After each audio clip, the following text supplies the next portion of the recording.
ออกตนญาติโยมกับจ้าไม่มาแต่ทางใดเนาะจนมืดฟ้ามัวดินบ่อนจอดรถมีบ่พอมีอยู่เนาะพอมีอยู่เพราะมันจอดลงไป1,000-2,000 คันนะโอ้เต็มหมดเลยอัศจรรย์ขนาดแม่นอัศจรรย์ออกตนญาติโยมมาวัดป่าบุญนรินทร์มื้อนี้บางคนมาตั้งแต่สารทิศสารทางมาร่วมอาบน้ำมนต์บวงสรวงเจ้าปู่เจ้าย่าบวงสรวงปู่องค์ดำแม่ย่ามณีจันทร์อธิษฐานโอ้คักขนาดดีอกดีใจบวงสรวงเสร็จเรียบร้อยก็มีพิธีสูตรมงคลฟ้อนบ่ได้ฟ้อนงามโมนี่ฟ้อนนะบางคนขน้อยบ่เห็นบังอยู่ฟ้อนลำถวายเจ้าปู่เจ้าย่าลำเสร็จเรียบร้อยก็สูตรมงคลครูบาอาจารย์ก็มาหลายๆนำเลยเนาะพระผู้ใหญ่มาทั้ง3 องค์แล้วก็ออกตนญาติโยมออกตนญาติโยมเป็นมาบ่อนอยู่บ่อนนั่งพระอาจารย์เตรียมไว้ 3,500 นั่งบ่พอไม่ออกนั่งกับพื้นพระอาจารย์ว่าบ่เจ็บก้นวะบ่เจ็บหลายอาจารย์เลยดีใจว่าซั่นดีใจได้มาร่วมงานนะพระอาจารย์บ่ได้กินข้าวมัดมือมื้อนี้อดคือกันอาจารย์บ่ไล่ท้องห้องกอกก็เอาย่าวะอดมือเดี๋ยวบ่ตายดอกก็เลยได้อดไอ้จั่วได้ไปสั่นบ่ล่ะห้วยบ่ได้สั่นนำกันบ่เฮ้ยเสมอกันเจ้ากันเฮาก็เลยดีอกดีใจแล้วล่ะมื้อนี้นะมดสุขอดสุขใจตอนอาบน้ำมนต์ตอนที่แรกกันตอนสวดมงคลอาจารย์ก็ไปเฮ็ดญาติน้ำมนต์ครูบาอาจารย์เพิ่นก็ญาติทั้งสวดทั้งนั้นอธิษฐานบอกว่าขอให้หมดทุกข์หมดโศกหมดโรคหมดภัยหายทุกข์หายโศกหายโรคหายภัยให้โชคดีเป็นเศรษฐีร่ำรวยไปถึงน้ำมนต์นี้ขอให้ผัวรักผัวหลงขอให้เอกสารผ่านโอ้ให้ธุรกิจการเงินการงานบ่ติดบ่กัดบ่ชับบ่สนไปเห็นเอกสารก็เซ็นปืดอย่าซออย่าถามหลายอธิษฐานโดยเฉพาะของเจ้าภาพเป็นเจ้าภาพโต๊ะหมู่บูชาเนาะโอ้คักมื้อนี้หลังจากอาบน้ำมนต์บอกว่าเป็นตู้พอตู้เด้อยมพ่อยมแม่เด้อให้อยู่เป็นแถวเป็นฐานที่แรกๆก็อยู่เป็นแถวที่แรกก็อยู่เป็นแถวที่แรกก็อยู่เป็นแถวพ่อให้ไปให้มาเป็นจังได๋ผู้นั้นก็แซงเข้ามาผู้นี้ก็แซงเข้ามามีอีน้อยๆนึงเขาจะอุ้มเจ้าก็ยังไปเอาไปก้อนมาอาบน้ำมนต์อาบคักดีอกดีใจไอ้จัวน้อยก็ไส้ว่าซั่นฟาดฟิตบอกว่าต้อนน้ำมาแน่ไฟฟ้ากับบ่พอมันแม้แต่สิลุกก็ยังลุกบ่ได้งึดพอออกไม่ออกหายใจได้จังใดเนาะคนหลายปานนี้ปานว่ากำแพงไม่ออกเลยนะเจ้าเสื้อบ่เมื่อวานนี้ฮ้อนแม่นบ่มื้อนี้โคตรอัศจรรย์ขี้เฟือมาบังหมดเลยจนมัดมือเนาะบอกไปจ่าบอะไรเนี่ยปฏิหารมีจริงถึงคิวคุณโยมแล้วได้อาบน้ำมนต์แต่พรุ่งนี้ถึงคิวอาตมานะจ๊ะเห็นหลายคนบอกว่าโอ้ทรงนี้พระสิกำไรดีว่าซั่นเป็นยังได้อาบน้ำขาดขนาดพระอาจารย์นี่แหละพอออกไม่ออกเฮ็ดวัดเฮ็ดว่าแล้วมันต้องเฮ็ดจังซี่เนาะคนได้มาพึ่งพาอาศัยได้เฮ็ดวัดเฮ็ดว่าแล้วผีบ่เข้าพระเจ้าบ่มีเป็นวัดหางสัมมนำคนเข้าไปพักก็จังได๋ย่านผีพระอาจารย์ก็เลยว่าเนี่ยสร้างวัดสร้างว่าต้องสร้างจังซี่นี่เห็นบอกพระอาจารย์สร้างห้องพักห้องแถวเห็นคักบัดมาเถอะนาน่ะซุมนี้มาก็บ่ต้องไปนอนโรงแรมบาดนี้ ไม่ใช่คำพ้องคำพวงจุดนี้มากก็ต้องไปนอนมันอื่นก็สิได้นอนนี่แหละนอนบ่อนมีห้องนอกห้องน้ำในต้องในตัวนี่กำลังสีเฮ็ดปั๊มน้ำไหมน้ำมันมาหลายคนปั๊มน้ำก่อนจนไหมหมดไป2 เครื่องป้าต้องในสร้างโอ้ยจนเมาไม่ออกเลยแล่นซ้ายแล่นขวาแล่นหน้าแล่นหลังเธอหน้าสีถ้ามีงานนี่เอาสร้างประจับไฟสร้างน้ำสร้างไฟมาไว้เขามีประสบการณ์เมื่อนี้ทางยานไฟซ็อตเด้บ่ยานไหนเนาะใส่ไฟล้อมรอบน้ำก็ซอดจอดมิดไฟฟ้าเปิดซอดคนตายมื้อนี้น่ะตีโอ้เจ้าเห็นไฟฟ้ามันยอดมานึกว่าไฟมึงเมโอ้มันบ่ไม่ไปใส่ดอกไฟเทียนซื่อปลอดภัยดีก็เลยบอกว่าอัศจรรย์อาบน้ำมนต์มื้อนี้คักไม่ใหญ่คำพวงกับเพิ่นก็อาบไม่กันน้อยเด้ว่าซั่นอาบขันแรกบ่ยังบ่มั่นใจขันที่2บ่รู้มื้ออื่นก็สิอาบให้อีกมื้ออื่นนี่ผู้ใดมาก็สิอาบให้แต่ก็สิบ่ได้เฮ็ดคือพิธีคือมื้อนี้แม่นปีนึงครั้งนึงที่สิเฮ็ดแบบปีหน้าก็สิพระอาจารย์ก็สิจัดใหญ่แล้วก็เตรียมให้คักกว่านี้ปีนี้ปีแรกเฮ็ดให้คึกคักแต่พระอาจารย์ก็ถือว่าจัดใหญ่แล้วนะนี่เนาะไม่ออกเนาะ2-3 พันบ่นั่งแล้วเจ้าคิดบ่แม่ 3,500 บ่นั่งถ้ามากกว่านี้ก็ยอมละคอยนะมือจนตอนจับน่ะไม่ออกเจนมันหนาน่ะเขินมาจากไหนมันหลายคนอ่ะจับขวดจับฮอนอีนายเท่าๆนึงอายุ70-80มาฮอดให้ยายเด้ฮอดให้ยายได้พระอาจารย์จะแซงคิ้วโอ้ยบ่ฮอดให้ยายสิตายแท้เลยจะเป็นฮอดให้เราพอฮอดให้เสร็จเรียบร้อยซ้ำนี้ล่ะโอ้ยว่าสิกลมลงกะพระอาจารย์ไปพอดีแหละฮะกลมลงกว้าแล้วมันจมดินเนี่ยเขาเยียบโอ้ยม่วนขนาดจุดหนึ่งหันมาแบบพระอาจารย์ว่าไม่ออกยังฟ้าเลี้ยงแถวด้วยเลี้ยงบดได้แหละอาจารย์เหม็นขี้เต้าโอ้มันหลายคนเนาะมันหลายคนบ้านนี้ไม่ออกกะอาบน้ำมนต์เพิ่นว่าสุมาทีหลังว่าซั่นสุมาทีหลังต่อแถวนั่นนี้เรื่อง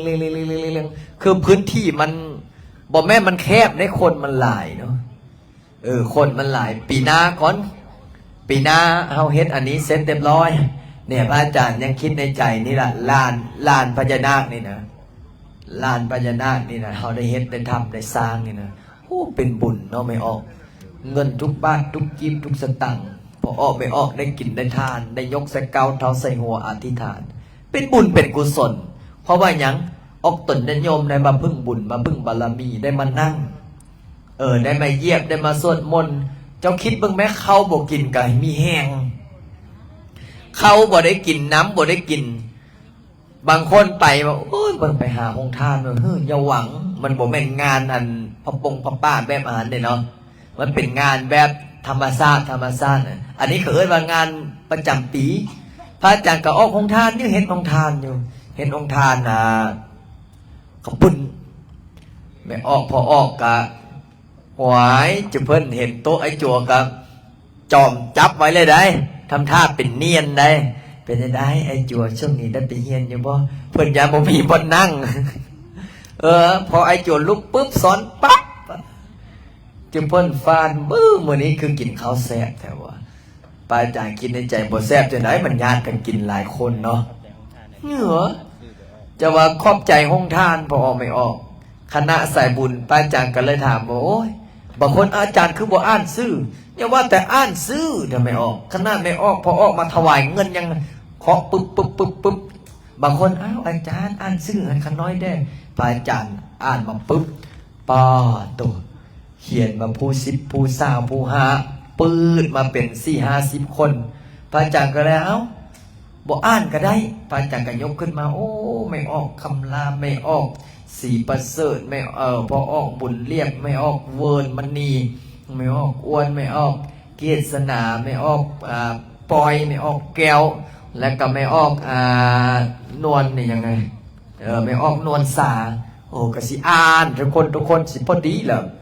บ่แล้วจะเกิดแต่พระจักรก็มีแต่เคาะหัวเอ้าอีนายนึงก็ว่าโอ้ยขันน้อยขอถ่ายรูปเนี่ยพระอาจารย์ก็เลยว่ายังฟ้าถ่ายแล้วทอนเดียวเขาสิเยียบเจ้าโอ้ยมาแต่เสียงขวางคนใดว่าซะดีอกดีใจมาแต่เสียงขวางคนใดอยากมาเห็นอาจารย์ว่าซะไทยเสียงขวางไทยคู่ไทยพวนหรือไทยควรไทยพวนเนาะโอ้เขาศรัทธาคักเนอะวันนี้พระอาจารย์ก็เลยบอกว่าโอ้ถวายพระป้ากับคณะบริษัทเดอะฟินิกบ่ได้ต่อยอดซ้ำเนาะมื้อนี้เนาะแม่คำพวงบ่ได้ต่อซ้ำเนาะหลายคนแห้งเลยจังไดบ่ทันสายได้ตอนนี้ได้ยอดประมาณเพราะว่าเบื้องต้นนี่อาจารย์บ่ไล่แจ้ง200ยอดสดใน200ก็ยังบ่ทันได้นับนะสาธุอันนี้ออกตนยัดโยมโอ้ยตอนนี้นะทางหารพอดีเขาก็หูขาดแต่เขาว่าอาจารย์ลิ้นมันต้องได้เงินเลยเห็นบุญขับส่งบินมาแล้วอันนี้นะอเล็กนี่นะพอดี200 กว่าล้านพอดีเป๊ะพอดีแล้วจัดงานบางคนก็ถามอาจารย์คือจัดง่ายจัดงามแถวว่าสันพระอาจารย์ก็เลยว่าเอาถ้าบ่จัดง่ายบ่จัดงามให้จะได้แม่ไม่ออกสิเจ้าคิดบ่เนาะเอาถ้าเฮาบ่จัดง่ายบ่จัดงามไม่นะเฮาจัดน้อมถวายพระพุทธเจ้าน้อมถวายเป็นพุทธบูชาธรรมบูชาสังฆบูชาบิดามารดาครูบาอาจารย์พ่อปู่แม่ย่าเทพไทยที่ว่าเขาต้องเอาของงามๆเป็นบ่สมมุติว่าถ้าเอาของมือสองเด้เอาของมือสองว่ารถกับรถทางห้างรถจักรติดแด่บ่ติดแด่หัวเทียนบอดบ่ซันกับโซยานบ่ซันกับยางแห้วนี่สุเจ้ากาขี้บ่สุเจ้าเอาบ่เอาแล้วเป็นค่อยๆก็บ่เอาเลยขี้คานสุกก็เลยต้องจัดงามๆอาจารย์บ่ไล่เพิ่นตกแต่งงามๆออกตนนิยมมานั่งกันเป็นจังได๋มื้อนี้เย็นสบายเนาะพัดลมผู้ใดนั่งไกลพัดลมแต่ถ้าผู้ใดไฟบ่ฮอดจอดบ่ถึงก็ยันจมไหนบางคนก็จมเลยตายไปวัดอาจารย์ลิ้นนี่เทนานี่ห่อข้าวไปกินน้ำละลองมื้อเด้อมาเทนาต้องห่อข้าวมากินเพราะว่าหยังคนมันหลายเนาะห้องทานก็บ่ไหวแล้วไอ้ห้องทานก็จนว่าโอ้เคาะมอยอมยกถุงข่าวหมดละเด้อว่าซั่นเจ้าคิดบ้างไหมแม่ครัวบัดนี้แม่ครัวไปต้มไข่จะเพิ่นโอ้บ่ต้มกับย่าไข่น่ะลวกเอามันยากเข้าเนาะไม่ออกเนาะจักมาม่าแม่ครัวหนออกมาจักเข้าทรงก็สารบางคนเนี่ยเนาะเพิ่นอยากเข้าจนเส้นทอดแม่ครัวกำลังต้มข้าวพอแต่ว่าเอาเปี้ยนบ่ต้มดอกข้าวให้มันสุกกันน่ะเฮ็ดเป็นข้าวเปียกเอาถ้าแบบอันนั้นเข้าอันนั้นน่ะมันสิบ่มีอันกลับว่าซั่นมาวัดป้าบุญนลินนี่สุดยอดคือพระอาจารย์บอกว่าถ้าผู้ใดมาบุญข้างหน้านี่ห่อข้าวมาเด้อบ่ห่อข้าวมานี่รออากินลงทานนี่บ่ไหวเด้มื้อนี้แม่แอก็เฮ็ดเขาจี้มา 3-4 พันก้อนพระอาจารย์โอ้ยฟาดมดก้อนนึงเสือข่าวบริการถวายไข่3,000 หน่วยไม่ออกต้มไม่ออกก็กินไข่พออยู่ท้องจูนึ่งกะออกห้องทานน้ำคือแม่อานิต้าก็ออกห้องทานน้ำซุมนึ่งบ่มีอย่างออกห่อกับบ่มีอยู่ว่าห่อกับคือสิบ่ทันแล้วเนาะห่อกับเนาะเพราะว่าอย่างขนาดกินก็ยังหามไม่ออกนึ่งเพิ่นเนาะแม่เพชรสวรรค์เฮ็ดอาหารมาแล้วก็ชุมนึ่งเพิ่นตำมะฮุ่งตายสู่กูไปกินแต่ละบ้อนนะผู้ใดต่ำคือแซ่บแท้ว่าพระอาจารย์คิดในใจบ่แซ่บจังดอยเนาะมันอยากเข้าเนาะ นั่นแหละคนมันหลายมันยากกันกินว่ากับว่าไม่แย่กับพวกได้กินข้าวนะขอยอมันนี่ได้กินเนาะไม่น้องเนี่ยได้กินปะอยู่โรงครัวม่วนจะว่าไม่ออกมุกด่าขึ้นใจยังไงมือนี่พระอาจารย์ก็เลยไปขอบูชาพระเหรียญพระมาบูชาเก็บไว้แม่มุกดามาขน่อยก็อยากได้เรียนพระเจ้าองค์ดำเพิ่นเป็นคนน่าจะเป็นคนปักเซน่าจะเป็นคนเวียด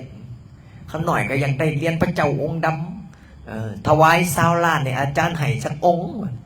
พระอาจารย์20 ล้านกัน2 องค์ก็ได้อยี่ที่โอ้ขน่อยถวายหลายปณิอาจารย์ให้หน่อยแท้พระอาจารย์ก็เลยเอาแม่ถ้าถวายอีก20 ล้านนี่ให้เลย40 องค์อาจารย์เว้าแท้บอกเอาเว้าแท้บอกเว้าแท้ก็เอาแล้วมั้งเสร็จเรียบร้อยสาวาคนบอกคนมีเงินเนาะคนใจบุญใจปั๊มอีกขน่อยถวายแท้อาจารย์ให้แท้บอกพระอาจารย์ก็เลยว่าอาจารย์บนไล่ยังบอกอาจารย์บนไล่กันมัดอะไรบ้าขอนำผู้ใดเนาะมีก็เลยไปคุดเอาบอนพระอาจารย์มาได้40 องค์มาโอ้ขน่อยก็สิไปย้ายให้ไอ้น้องขน่อยเนี่ยมัดสะโอนเงินมา40 ล้านป้าพระอาจารย์นี่แหละเฮ็ดแท้ทำจริงพอออกไหมว่าคนเฮาเนี่ยพระอาจารย์ก็เลยว่าก็ว่าเจ้าก็มีค่าน้ำมันลดกำอยู่ว่า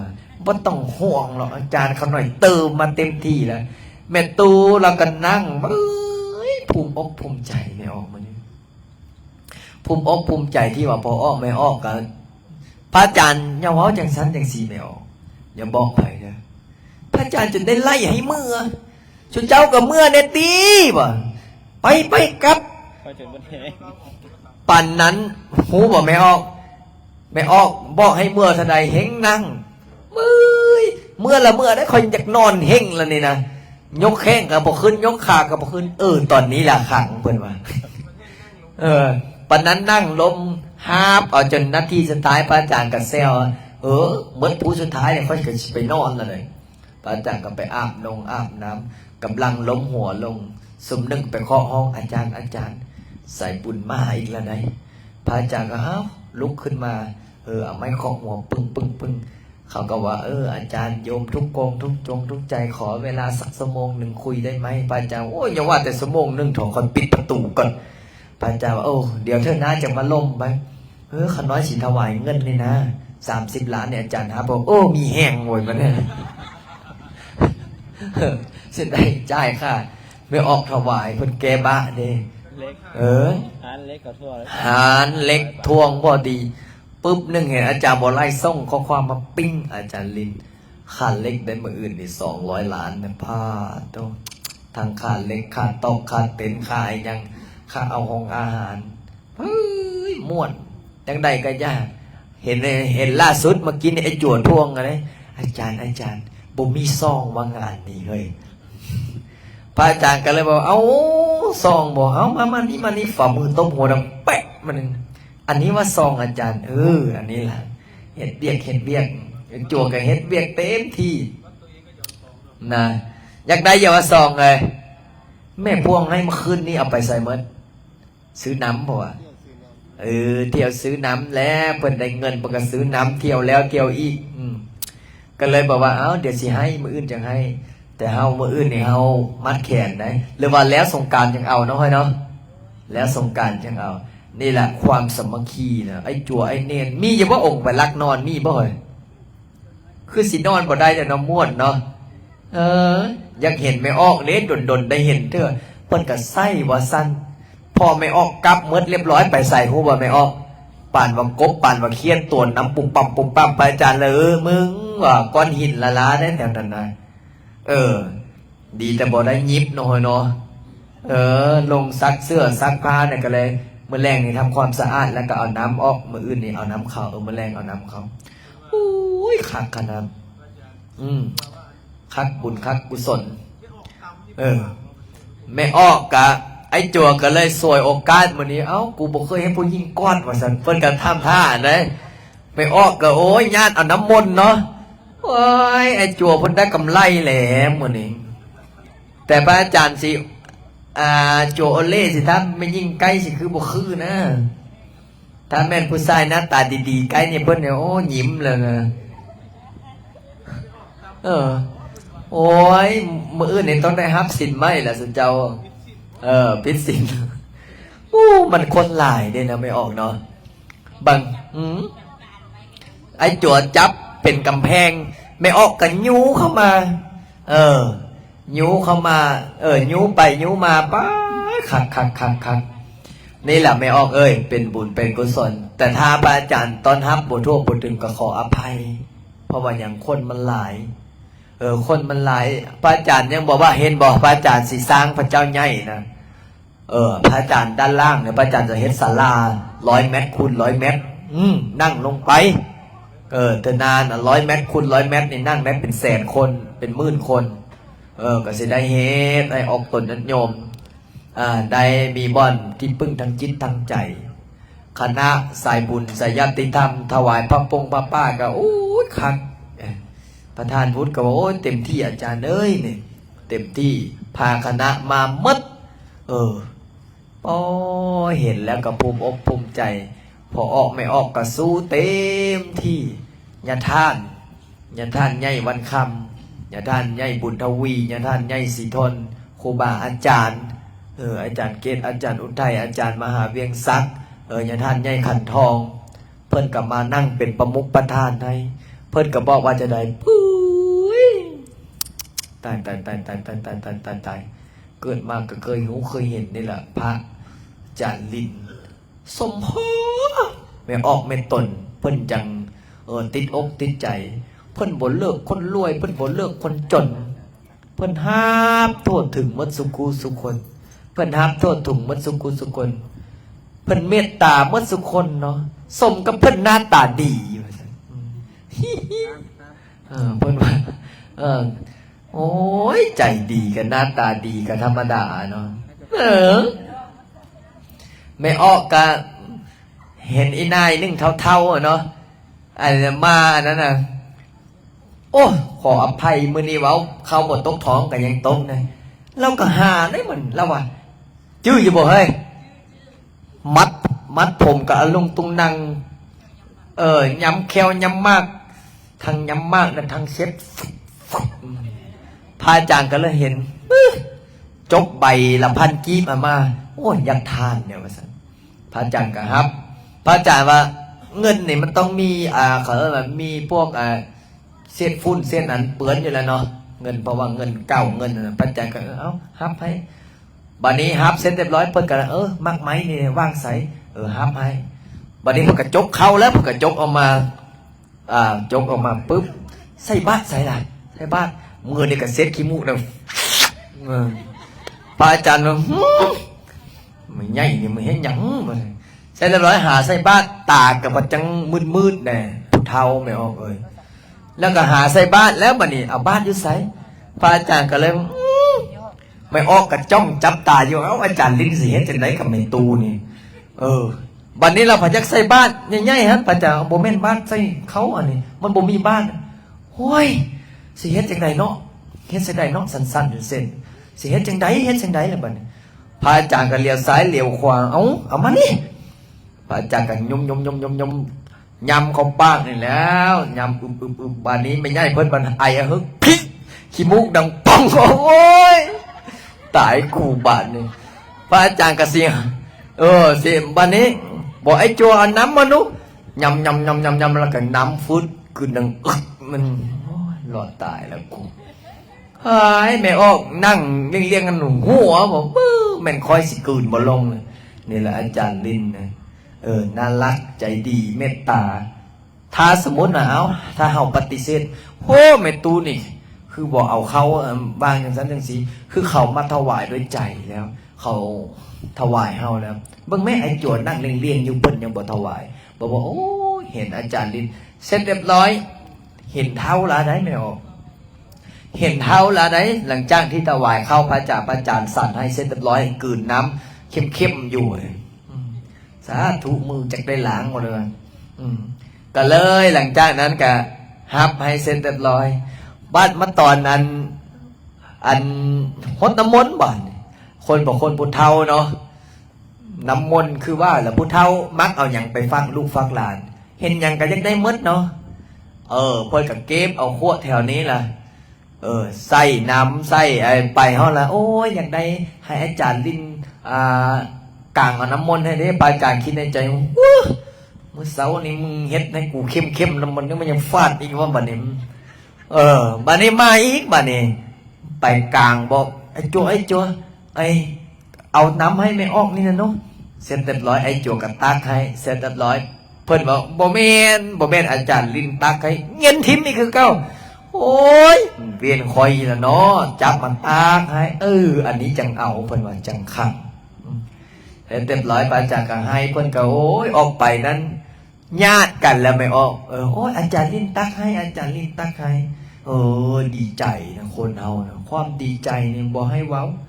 ซุมนึ่งท่านก็โอ้ยอองลูกอองหลานมากบางคนเนี่ยพระอาจารย์ยันลูกน้อยเขาสมัครนะอุ้มลูกนะหากระเกิดเนี่ยไม่ออกได้เดือน1-2 เดือนเพิ่นก็อุ้มลูกเบิ้งหนึ่งทั้งอุ้มลูกเบิ้งหนึ่งทั้งจับกระเป๋าเบิ้งหนึ่งทั้งจับโทรศัพท์คิดในใจบ่ตายมื้อนี้ก็บ่มีมื้อตายแล้ววะอาบน้ำมนต์อีน้อยนึงมันให้กล้าขึ้นก่อนเนาะมันเย็นมันอาบให้แม่มันเด็กน้อยมันขึ้นพระอาจารย์บอกว่ามาสมัครน้ำบอกเสร็จเรียบร้อยพระอาจารย์เอาออกไปแล้วก็ห้องเอาไปมันเสียขาดใจตายโอ้หลายอันพันย่างวันนี้อาจารย์บอกไล่กับฮับอย่างนี้นะครับญาติโยมฮับวันนี้พระอาจารย์ก็เลยว่าสิแจกเงินว่าสิแจกเงินใบละ20แจกเงินใบละ10ไม่ออกว่าเอาเมื่อละไหมไม่ออกกันที่บอกพระอาจารย์ไล่ให้เมื่อกับบ่เมื่อแล้วเขาน้อยก็ยังได้เงินเฮงมันเลี้ยงแถวเอาเงินเฮงแล้วมันนี่เคาะหัวพระอาจารย์ก็เลยพระอาจารย์มีลูกประคำเส้น1ว่าสิผู้ใดยังประมูลว่าสิไม่ออกผู้นั้นก็ว่าเขาน้อยให้100,000ว่าสิเบื้องต้นเปิดประมูลที่100,000ผู้นั้นก็200,000คนนั้นก็300,000คนนี้500,000ไม่ออก1,000,000สุดท้ายมาไม่ออก1,000ปิดไปที่เท่าไหร่แล้ววะ3 ล้านกับ100,000ปิดไปที่3 ล้าน100,000โอ้ในเงินสร้างวัดนะวันนี้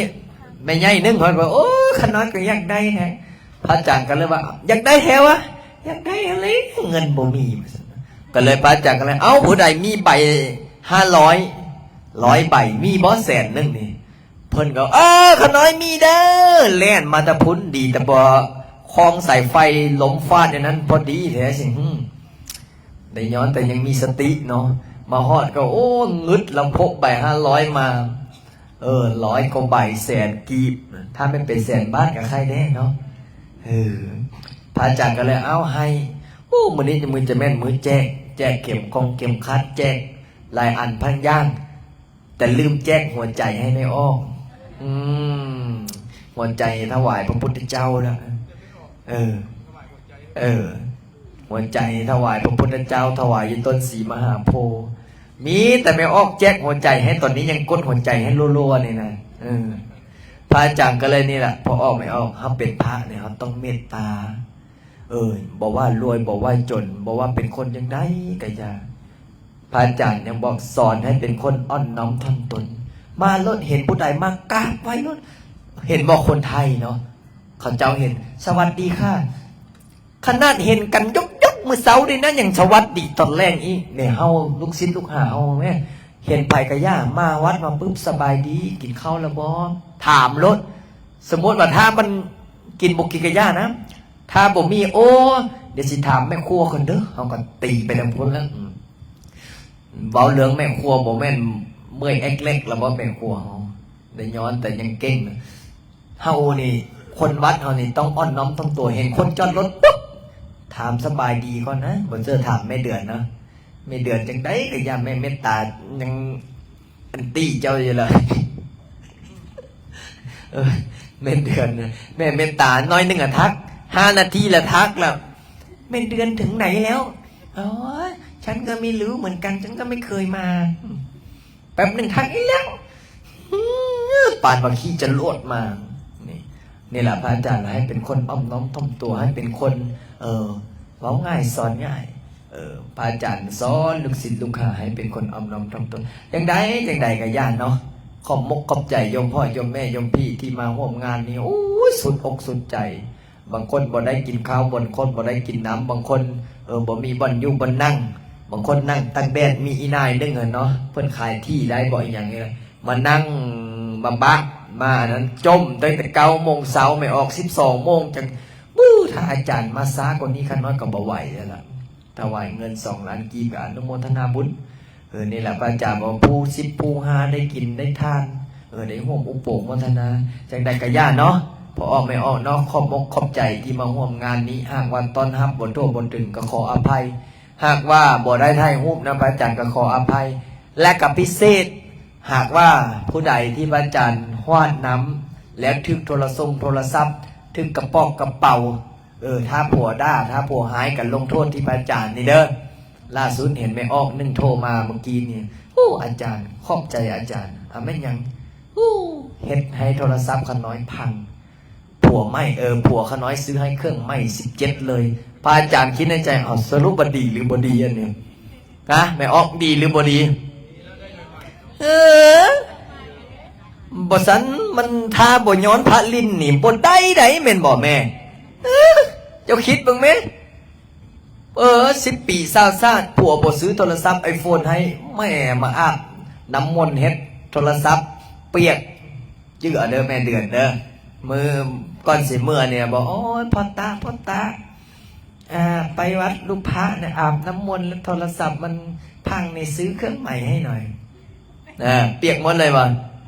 เดี๋ยวละสูตรนี้จื้อเอา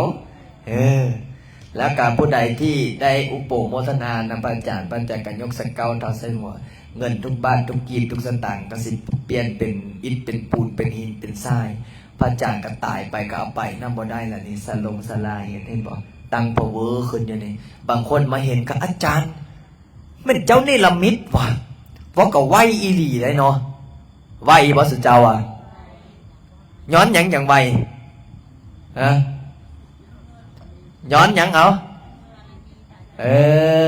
ย้อนมีอันนี้ได้ย้อนมีท่านไก่สอนย้อนมีพระเจ้าอยู่หัวและก็ย้อนเฮ็ดแท้ทำจริงถ้าบ่เฮ็ดแท้ทำจริงมันก็บ่เกิดแม่นบ่บ่เด้อตามพระออกสันเพชรให้มื้อเลยแล้วศรัทธาพระศรัทธาเจ้าเห็นพระยังบ่ทมน้ำลายใส่กระบุญแล้วถ้าผู้ใดบ่มีศีลเนาะบ่สันเพชรเนาะวันนี้เป็นจังได๋ล่ะแม่ออกบอกให้เมื่อนอนเฮือนกับบอกตอนนี้ล่ะคันน้อยบวชแล้วได้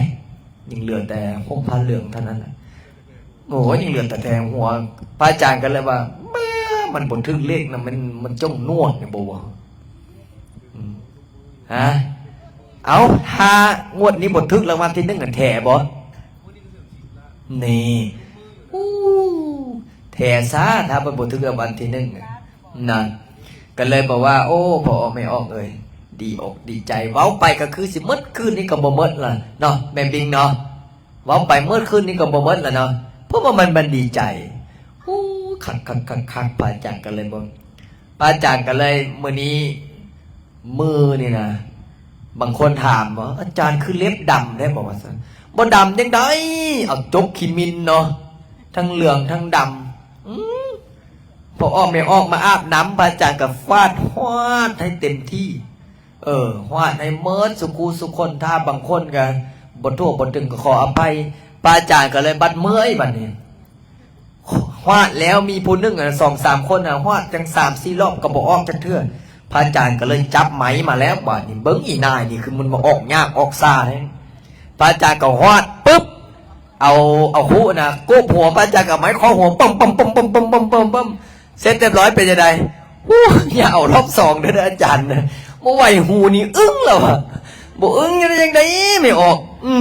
เอาขันนี่นะข้อหัวป๊อกเอาบอกออกหนีจะเถื่อสิเนาะ